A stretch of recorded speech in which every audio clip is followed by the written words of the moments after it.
નમસ્તે. Home learning કાર્યક્રમમાં આપ સૌનું સ્વાગત છે. અત્યાર સુધી સમય સંખ્યાઓ વિશે આપણે ઘણી બધી બાબતોનો અભ્યાસ કર્યો, જેમ કે સમય સંખ્યાઓ શું છે, પછી સમય સંખ્યાઓનું સંખ્યા રેખા પર નિરૂપણ કઈ રીતે કરી શકાય, ધન અને ઋણ સમય સંખ્યાઓ, સમાન સમય સંખ્યાઓ, સમય સંખ્યાનું પ્રમાણિત સ્વરૂપ અને સમય સંખ્યાઓની સરખામણી. અને આ દરેક બાબતો તમે સારી રીતે સમજ્યા હશો અને તેને લગતા પ્રશ્નોના જવાબ તમે આપી શક્યા હશો, જે તમારા પાઠ્યપુસ્તકમાં આપેલા છે. સરસ, ખૂબ સારી બાબત છે. અને આગલા એપિસોડના અંતમાં પૂછાયેલા પ્રશ્નોનો જવાબ પણ તમે સારી રીતે આપી શક્યા છો. એ માટે આપ સૌને અભિનંદન. હવે આજે આપણે સમય સંખ્યાઓ પરની ક્રિયાઓ વિશે શીખવાના છીએ. હવે આ ક્રિયાઓ એટલે કે ગાણિતિક ક્રિયાઓ, જેમાં આપણે સમય સંખ્યાઓના સરવાળા, બાદબાકી, ગુણાકાર અને ભાગાકાર વિશે માહિતી મેળવીશું.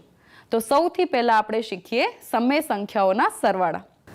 હવે સૌથી પહેલા આપણે જો એવી સમય સંખ્યાઓ લઈએ કે જેના છેદ સમાન હોય, તો એવી સમય સંખ્યાઓનો સરવાળો કઈ રીતે કરી શકાય તે જોઈએ. જેમ કે 6/7 વત્તા ઋણ 4/7. હવે આ સમય સંખ્યાઓમાં આપણે જોઈ શકીએ છીએ કે બંને સંખ્યાઓના છેદ સમાન છે. તો અહીં સૌથી પહેલા આપણે સંખ્યા રેખાની મદદથી આ સરવાળો સમજવાની કોશિશ કરીએ. હવે અહીં જો બંનેના છેદ સમાન છે, તો સૌથી પહેલા 6/7. તો આ સંખ્યા કઈ બે પૂર્ણાંક સંખ્યાઓની વચ્ચે હશે? જો 6/7માં અંશ કરતા છેદ મોટો છે, એટલે કે આ સંખ્યાનું મૂલ્ય 1 કરતા ઓછું હશે અને ધન સંખ્યા છે, એટલે આપણે જાણીએ છીએ કે તે 0 અને 1ની વચ્ચે હશે. હવે આ સંખ્યાને દર્શાવવા માટે આપણે 0 અને 1ના એક સરખા 7 ભાગ કરવા પડે. 7 ભાગ કરવા માટે આપણે શીખ્યા છીએ તેમ 6 બિંદુઓ સમાન અંતરે લઈશું અને 6/7 એ ક્યાં આવશે? તો જો 0 થી આ પહેલો ભાગ, બીજો ભાગ, ત્રીજો ભાગ, ચોથો ભાગ, પાંચમો ભાગ, છઠ્ઠો ભાગ અને સાતમો ભાગ, કુલ 7 ભાગ થયા. એમાંથી છઠ્ઠો ભાગ એટલે કે આપણે અહીં 6/7 ને દર્શાવી શકીએ. તમે જોઈ શકો છો કે દરેક ભાગ એ કેટલું અંતર દર્શાવે છે? 1/7 જેટલું. દરેક ભાગ એ 1/7 જેટલું અંતર દર્શાવે છે. હવે આપણે સરવાળો કરવાનો છે, જેમાંની સંખ્યા છે ઋણ 4/7. આપણે જાણીએ છીએ કે જ્યારે આપણે અગાઉ પૂર્ણાંક સંખ્યાઓ અને અપૂર્ણાંકમાં સંખ્યા રેખા પર સરવાળો કરતા, ત્યારે સરવાળો કરતી વખતે આપણે જમણી તરફ આગળ વધતા. પણ કારણ કે અહીં સરવાળામાં રહેલી સંખ્યા ઋણ છે, એટલે સરવાળાની ક્રિયા છે, પણ આપણે ઋણ સમય સંખ્યા હોવાથી ડાબી તરફ આગળ વધીશું. અને બીજી બાબત કે ઋણ 4/7 છે, એટલે કે અહીં દરેક બિંદુ વચ્ચેનું અંતર 1/7 જેટલું છે, એટલે આપણે 4 વખત 1/7 જેટલું અંતર ડાબી તરફ જઈશું. એટલે કે આ 1, 2, 3 અને 4. તો આ જે બિંદુ મળશે એ આપણને આ બંને સમય સંખ્યાઓના સરવાળા જેટલું મળશે. હવે દરેક બિંદુને આપણે કઈ રીતે દર્શાવીશું? જેમ કે અહીં છે 6/7, તો આ થશે 5/7, 4/7, 3/7, 2/7, 1/7 અને 0/7, એટલે કે 0. અને 1ને દર્શાવીશું 7/7. આપણે જાણીએ છીએ કે 7/7 એટલે કે 1. તો આપણે ક્યાં પહોંચ્યા? 2/7. એનો અર્થ એ થયો કે આ બંને સમય સંખ્યાઓનો સરવાળો કરવાથી આપણને 2/7 એવો જવાબ મળે છે. હવે આપણે એક બીજી બાબત શીખેલા, જ્યારે અપૂર્ણાંકોનો સરવાળો કરતા ત્યારે આપણે જાણીએ છીએ કે જ્યારે બે સંખ્યાઓનો છેદ સમાન હોય ત્યારે આપણે અંશમાં રહેલી સંખ્યાઓનો સરવાળો કરીએ. તો એ રીતે પણ આ બંને સંખ્યાઓનો સરવાળો કરવાથી શું જવાબ મળે છે તે આપણે જોઈએ. જુઓ, 6/7 વત્તા ઋણ 4/7. હવે અહીં છેદ સમાન છે જે અચળ રહેશે અને અંશમાં રહેલી સંખ્યા એટલે કે 6 વત્તા ઋણ 4. હવે અહીં એક સંખ્યા ધન પૂર્ણાંક છે, બીજી સંખ્યા ઋણ પૂર્ણાંક છે. એટલે આ બંને સંખ્યાઓ ભલે સરવાળાના સંબંધમાં છે, પણ કારણ કે બંને સંખ્યાઓ ધન અને ઋણ પૂર્ણાંક છે તેથી બંનેની બાદબાકી થશે. એટલે કે 6 ઓછા 4 કેટલા થશે? 2. અને મોટી સંખ્યા એટલે કે 6 એ ધન પૂર્ણાંક છે એટલે આપણને જવાબ મળશે 2/7. આપણે જોઈ શકીએ છીએ કે સંખ્યા રેખાની મદદથી અને છેદ સમાન છે તે રીતે પણ સરવાળો કરવાથી આપણને સમાન જવાબ મળે છે. એટલે જ્યારે સમય સંખ્યાઓનો સરવાળો કરવાનો થાય અને જો છેદ સમાન હોય તો સંખ્યા રેખાની મદદથી અથવા તો છેદને અચળ રાખીને અંશમાં રહેલી સંખ્યાઓનો સરવાળો કરવાથી આપણે સમય સંખ્યાઓનો સરવાળો કરી શકીએ છીએ. ચાલો હવે એવી સમય સંખ્યાઓ કે જેના છેદ સમાન નથી એનો સરવાળો કઈ રીતે કરી શકાય શીખીએ. ચલો અહીં આપણે જોઈ શકીએ છીએ કે 2/5 વત્તા ઋણ 1/3. અહીં બે સમય સંખ્યાઓનો સરવાળો છે જેમાં બંનેના છેદ અલગ અલગ છે. હવે આવી સંખ્યાઓનો સરવાળો કેવી રીતે કરી શકાય? આપણે જ્યારે અપૂર્ણાંકોનો સરવાળો કરતા શીખ્યા ત્યારે આપણે શીખેલા કે જ્યારે બે અપૂર્ણાંકોના છેદ સમાન ન હોય ત્યારે આપણે લસાનો ઉપયોગ કરતા અને લસાના ઉપયોગથી આપણે બંને સંખ્યાઓના છેદ સમાન કરતા અને પછી અંશમાં રહેલી સંખ્યાઓનો સરવાળો કરીએ. તે જ રીતે આપણે સમય સંખ્યાઓ માટે પણ કરી શકીએ. અહીં અંશની નિશાની અવગણીને આપણે છેદમાં રહેલી સંખ્યાઓનો લસા લઈએ. હવે છેદમાં છે 5 અને 3. આ બંને સંખ્યાઓનો લસા કેટલો મળશે? 15. તો તેથી આપણે આ બંને સંખ્યાઓના છેદમાં 15 કરવાનો પ્રયત્ન કરીએ. તો સૌથી પહેલાં 2/5. અહીં આપણે જો લસા 15 છેદમાં લાવવો હોય તો અંશ અને છેદને કઈ સંખ્યા વડે ગુણીશું? સરસ, 3 વડે. તે જ રીતે ઋણ 1/3 માં લસા એટલે કે છેદમાં 15 લાવવા માટે અંશ અને છેદમાં 5 વડે ગુણાકાર કરીએ તો હવે આપણને મળશે 2 તરી 6 છેદમાં 5 તરી 15 વત્તા 1 પંચું 5 પણ ઋણ અને ધન પૂર્ણાંકોનો ગુણાકાર આપણને ઋણ પૂર્ણાંક મળશે છેદમાં 3 પંચા 15. તો આ રીતે આપણે શું કર્યું? લસાના ઉપયોગ વડે છેદ સમાન કર્યા. હવે આપણે આ બે સંખ્યાઓનો સરવાળો કરીએ કે આ બે સંખ્યાઓનો સરવાળો કરીએ એ બંને સમાન મળશે કારણ કે 2/5 અને 6/15 એ એકબીજાની કેવી સંખ્યાઓ કહેવાશે? સમાન સમય સંખ્યાઓ. કારણ કે તેના અને છેદનો ગુણાકાર આપણે સમાન સંખ્યા વડે કર્યો છે.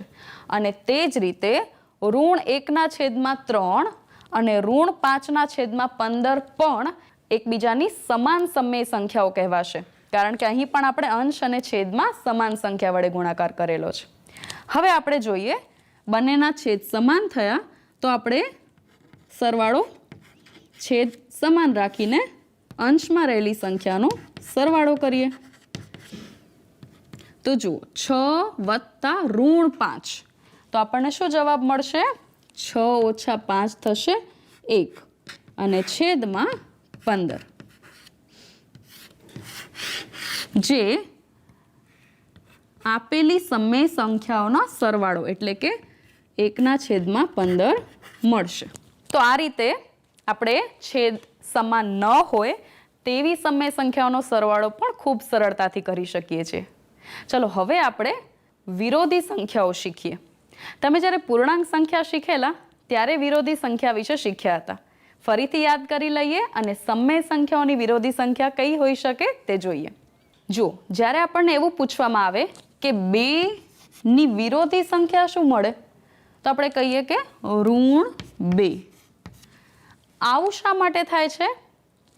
તો આપણે શીખ્યા છીએ કે જો કોઈ 2 સંખ્યાઓનો સરવાળો 0 મળે તો એવી સંખ્યાઓને વિરોધી સંખ્યા કહેવાય. એટલે કે જો આપણે 2 વત્તા ઋણ 2 કરીએ તો આપણે જાણીએ છીએ કંઈ બાદબાકી થશે અને 2 ઓછા 2 એટલે કે 0 મળશે. તેવું જ કંઈક સમય સંખ્યાઓ માટે પણ છે. અહીં પણ એ જ રીતે કે જો કોઈ 2 સમય સંખ્યાઓનો સરવાળો 0 મળે તો એ બંને સંખ્યાઓ એકબીજાની વિરોધી સમય સંખ્યાઓ કહેવાય. જેમ કે જો 1/3 લઈએ તો તેની વિરોધી સંખ્યા આપણને મળશે ઋણ 1/3. કારણ કે આ બંને સંખ્યાઓનો જો આપણે સરવાળો કરીએ તો આપણને જવાબ મળશે 0. હમણાં જ આપણે સમય સંખ્યાઓનો સરવાળો શીખ્યા. તો આવી સંખ્યાઓને કહીશું વિરોધી સંખ્યાઓ. અહીં આપણે જોઈએ કે જ્યારે કોઈ એક સમય સંખ્યા ધન હોય તો તેની વિરોધી સમય સંખ્યા આપણને ઋણ મળશે. તે જ રીતે જો કોઈ ઋણ સમય સંખ્યા આપેલી હોય જેમ કે ઋણ 2/5 તો તેની વિરોધી સંખ્યા આપણને મળશે 2/5 એટલે કે ધન સમય સંખ્યા મળશે અને બંનેનો સરવાળો કરીશું તો આપણને 0 મળશે. આ રીતે વિરોધી સંખ્યા આપણે લખી શકીએ. હવે આનો ઉપયોગ આપણે સમય સંખ્યાઓની બાદબાકીમાં કઈ રીતે થાય છે તે શીખીએ. તો હવે આપણે સમય સંખ્યા પરની બીજી ગાણિતિક ક્રિયા શીખીએ, બાદબાકી. હવે જુઓ, અહીં 2 સમય સંખ્યાઓની બાદબાકી કરવાની છે. અહીં આપણે સમજીએ કે જો 2 સમય સંખ્યાઓની બાદબાકી છે એનો અર્થ ખરેખર એ થાય છે કે આપેલી સમય સંખ્યામાંથી આપણે બાદબાકી ના બદલે શું કરી રહ્યા છીએ? ખરેખર તેની વિરોધી સંખ્યાનો સરવાળો કરી રહ્યા છીએ. અહીં આપણે જોઈ શકીએ છીએ કે 2/3 માં ખરેખર આપણે 1/5ની વિરોધી સંખ્યા ઉમેરી રહ્યા છીએ, જે બંને પ્રક્રિયાઓ આપણે સમાન છે તેમ કહી શકીએ. હવે જે રીતે આપણે સમય સંખ્યાઓનો સરવાળો શીખ્યા તે જ રીતે બાદબાકી થઈ શકે. એટલે કે બંને સંખ્યાઓના છેદને જો લસાના ઉપયોગથી સમાન કરી દઈએ તો આપણે તેની બાદબાકી કરી શકીએ. તો અહીં ફરીથી 5નો લસા શું મળશે? 15. આ આપણી સમજ માટે છે કે બાદબાકી એ ખરેખર તેની વિરોધી સંખ્યા સાથેનો સરવાળો છે, પણ આપણે અહીં આ રીતે પણ બાદબાકી કરી શકીએ છીએ. તો જુઓ, બંને સંખ્યાઓના છેદ સમાન એટલે કે લસા લઈએ 3 અને 5નો લસા થશે 15. એટલે પહેલી સંખ્યાના અંશને છેદને આપણે 5 વડે ગુણીએ અને 1/5 આ સંખ્યાના અંશ અને છેદને આપણે 3 વડે ગુણીએ તો 5 દુ 10 છેદમાં 5 તરી 15 ઓછા 3 એકમ 3 છેદમાં 3 પંચા 15. બંનેના છેદ સમાન થઈ ગયા. તો હવે આપણે અંશમાં રહેલી સંખ્યાની બાદબાકી કરી શકીએ. એટલે કે 15 છેદમાં રહેશે અને 10 ઓછા 3. તો આપણને મળશે 7/15, જે આપેલી સમય સંખ્યાઓની બાદબાકી કરતા મળતી સંખ્યા છે. આ રીતે આપણે સમય સંખ્યાઓની બાદબાકી પણ સરળતાથી કરી શકીએ છીએ. હવે કઈ બીજી 2 ગાણિતિક ક્રિયાઓ બાકી રહી? સરસ, ગુણાકાર અને ભાગાકાર.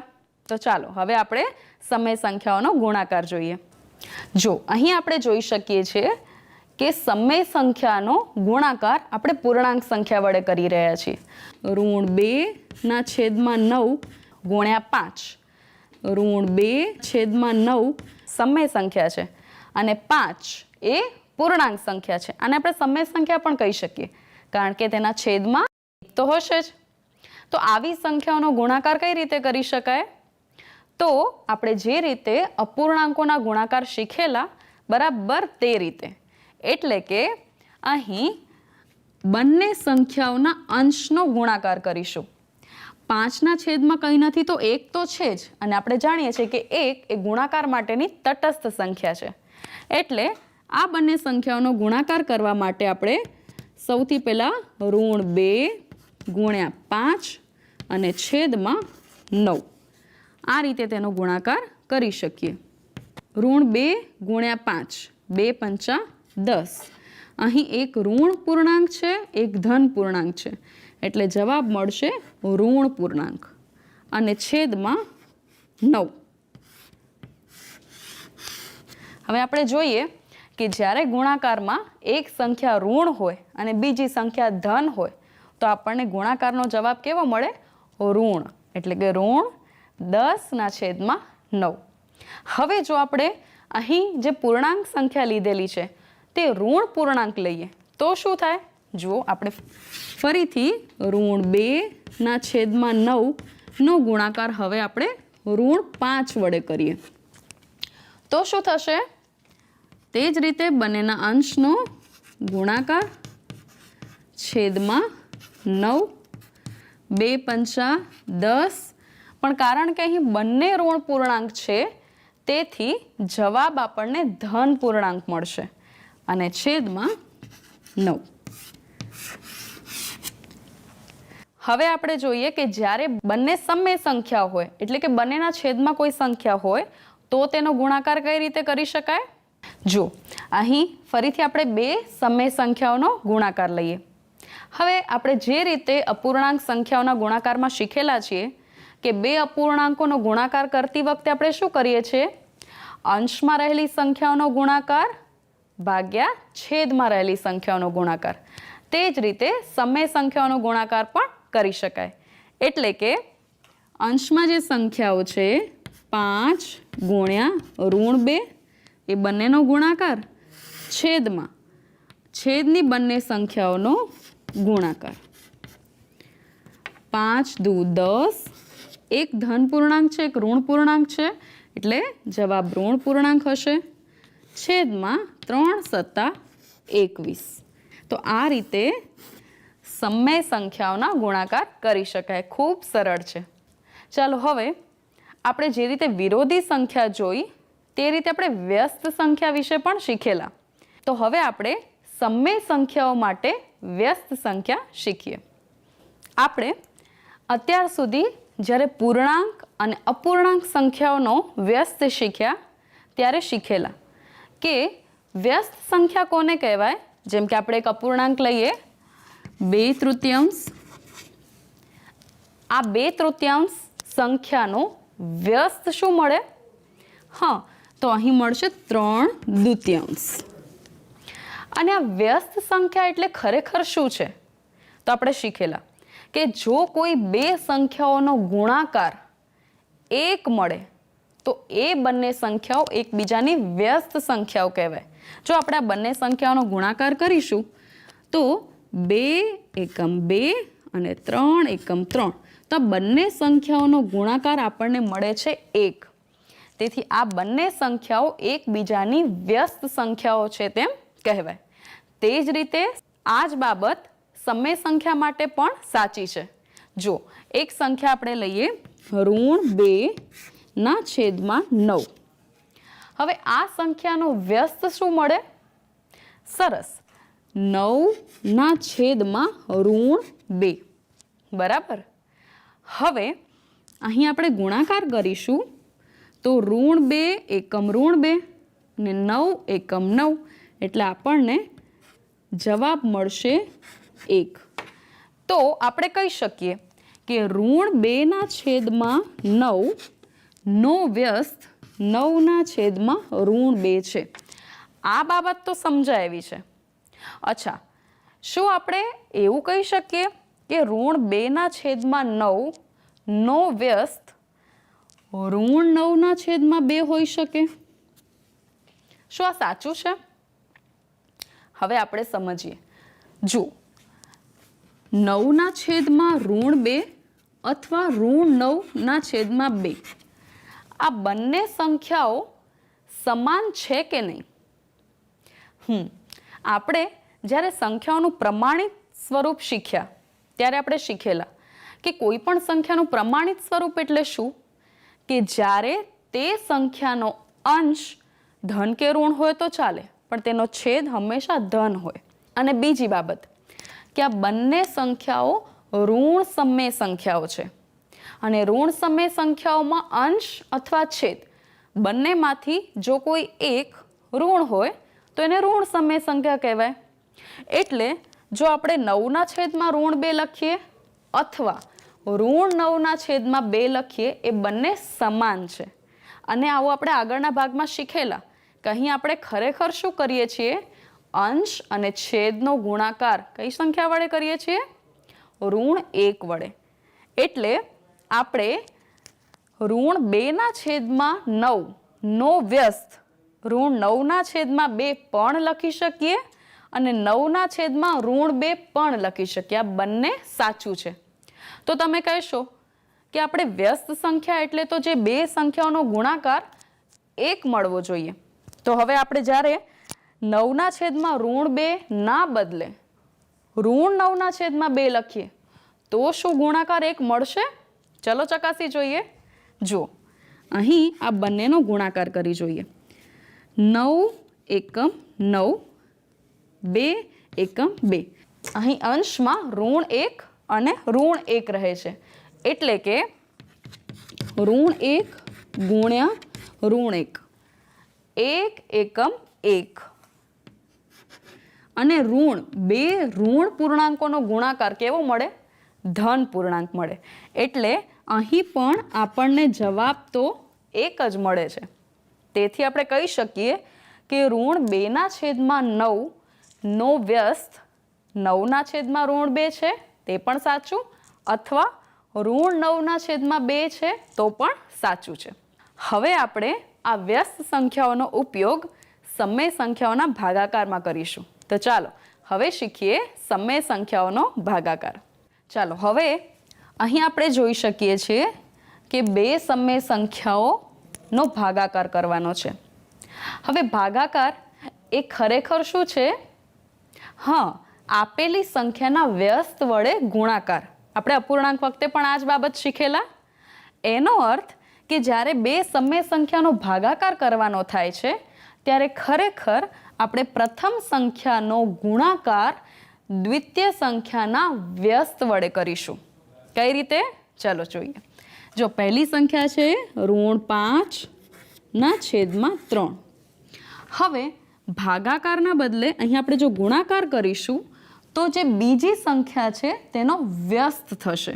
એટલે કે 2/15. અથવા તમે √2/15 પણ લખી શકો. બંને રીતે જવાબ સમાન જ આવશે. હવે અહીં બીજી એક બાબત એ પણ છે કે જ્યારે આપણે સમય સંખ્યાઓનો ગુણાકાર કે ભાગાકાર કરતા હોઈએ ત્યારે સંક્ષિપ્ત સ્વરૂપ પણ આપી શકીએ. જેમ કે અહીં 5/15 જે સમાન અવયવો ધરાવે છે. તો આપણે 5 એકમ 5 અને 5 તેરી 15 જે આપણે શીખેલા છીએ અગાઉ એ રીતે આપણે તેને અતિ સંક્ષિપ્ત સ્વરૂપ પણ આપી શકીએ. તો હવે જોઈએ અંશમાં શું રહેશે? √1 ગુણ્યા 2 અને છેદમાં 3 ગુણ્યા √3. તો ગુણાકાર કરીએ. √1 ગુણ્યા 2 એટલે થશે √2 છેદમાં 3 ગુણ્યા √3 એટલે થશે √9. તો આપણને જવાબ મળે છે √2/9. અથવા શું આને આપણે અન્ય કોઈ રીતે લખી શકીએ? અથવા તેને પ્રમાણિત સ્વરૂપમાં લખવું હોય તો શું લખી શકીએ? આપણે શીખ્યા છીએ કે ધન અને ઋણ સમય સંખ્યાઓ કઈ રીતે દર્શાવી શકાય. ઋણ સમય સંખ્યાઓમાં કોઈ પણ સમય સંખ્યાનો અંશ અથવા છેદ જો ઋણ હોય તો તે ઋણ સમય સંખ્યા કહેવાય. પણ જ્યારે કોઈ સમય સંખ્યાના અંશ અને છેદ બંને ધન અથવા જો બંને ઋણ હોય તો તે ધન સમય સંખ્યા કહેવાય. અહીંયા તમે જોઈ શકો છો અંશ અને છેદ બંને ઋણ છે, એટલે ખરેખર આ ધન સમય સંખ્યા છે. એટલે આપણે તેને 2/9 આ રીતે પ્રમાણિત સ્વરૂપમાં પણ લખી શકીએ. તો આ રીતે આપણે સમય સંખ્યાનો ભાગાકાર પણ ખૂબ સરળતાથી કરી શકીએ છીએ. તો આજે આપણે સમય સંખ્યાઓની ગાણિતિક ક્રિયાઓ વિશે શીખ્યા, જેમાં સરવાળો, બાદબાકી, ગુણાકાર અને ભાગાકાર તથા સમય સંખ્યાઓની વિરોધી અને વ્યસ્ત સંખ્યાઓ વિશે માહિતી મેળવી. તો અહીં આપણે સમય સંખ્યાઓ વિશે ઘણી બધી મહત્વની બાબતોની ચર્ચા કરી છે.